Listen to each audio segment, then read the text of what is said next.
गजा city जल रही है। चारों तरफ धमाके, धुआं और मौत की चीखें सुनाई दे रही है। इजराइल ने अंतर्राष्ट्रीय आलोचनाओं को दरकिनार करते हुए गाजा सिटी को तबाह करने का ऑपरेशन स्टार्ट कर दिया है। सवाल है कि आखिर इजराइल गाजा सिटी को अपना आखिरी जीत का पड़ाव क्यों मान रहा है और इस वक्त गाजा सिटी के कैसे हालात हैं। गाजा पट्टी का सबसे बड़ा शहर गाजा सिटी है।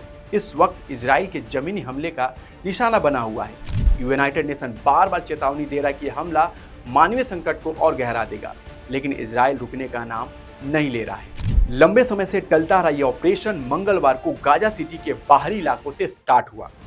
पिछले हफ्ते से इजरायली सेना लगातार ऊंची ऊंची इमारतों को ध्वस्त कर रही थी। रक्षा मंत्री इजराइल कैटेज ने मंगलवार को लिखा, गाजा जल रहा है। उन्होंने कहा कि आईडीएफ आतंकी ढांचों पर प्रहार कर रही है और बंधकों की रिहाई तथा हमास की हार सुनिश्चित करने में लगी है।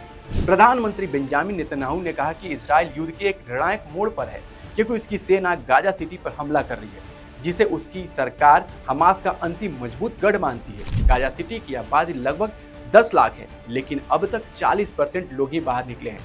बाकी लोग सामान उठाकर मलबे में भटक रहे हैं। यूनिसेफ का कहना है कि यहाँ 4.5 लाख बच्चे अकाल, डर और टूटे स्वास्थ्य सिस्टम के बीच जी रहे हैं। प्लानिंग ये था कि लोगों को अल मवासी इलाके में शिफ्ट किया जाएगा और 16 राहत केंद्र खोले जाएंगे, लेकिन हकीकत में सिर्फ 5 ही चल रहे हैं। लोगों को घंटों पैदल चलना पड़ रहा है दवाइयों के लिए और रहने के लिए, लेकिन नहीं मिल पा रहा है। संयुक्त राष्ट्र मानव अधिकार के प्रमुख वोल्कर टुर्क ने अंतर्राष्ट्रीय समुदाय से गाजा सिटी पर इजराइल के हमले को रोकने की अपील की है। उन्होंने कहा कि ये कत्लेआम तुरंत रुकना चाहिए। पूरी दुनिया को शांति के लिए चीखना होगा।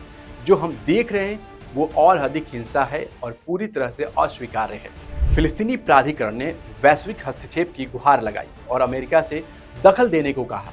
फिलिस्तीनी प्राधिकरण के प्रवक्ता नबील अबू रूडहैड ने कहा कि पूरी दुनिया ने इस हमले को खारिज किया है।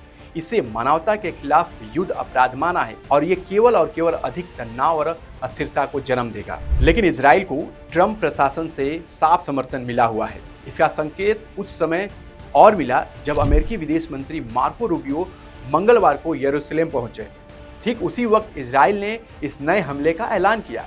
सोमवार को रूबियो ने मांग की कि हमास गाजा में मौजूद 48 बंधकों को रिहा करे और सत्ता छोड़े। हालांकि उन्होंने माना कि ऐसा होना संभव नहीं दिखता है। उन्होंने पत्रकारों से कहा, आखिरकार इन्हें खत्म करने के लिए एक सटीक सैन्य अभियान की जरूरत हो सकती है। वहीं इजराइल का अनुमान है कि गाजा सिटी में 2000 से 3000 तक हमास के लड़ाके बचे हुए हैं। ये संख्या स्थानीय आबादी का 1% हिस्सा भी नहीं है, लेकिन आईडीएफ के लिए सबसे बड़ी चुनौती है।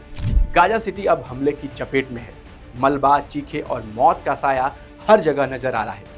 एक ओर इजराइल कहता है कि ये युद्ध हमास के अंत के लिए है, दूसरी ओर यूनाइटेड नेशन और मानवीय संगठन चीख चीख कर कह रहे हैं कि ये पूरी आबादी को मौत के मुहाने पर धकेल रहा है। सवाल यही है, क्या ये ऑपरेशन गाजा में शांति लाएगा या फिर यह संघर्ष पूरे पश्चिम एशिया को और बड़ी जंग की ओर धकेलेगा। ऐसे देश और दुनिया की खबरें देखने के लिए आप बातचीत को सब्सक्राइब कर सकते हैं। धन्यवाद।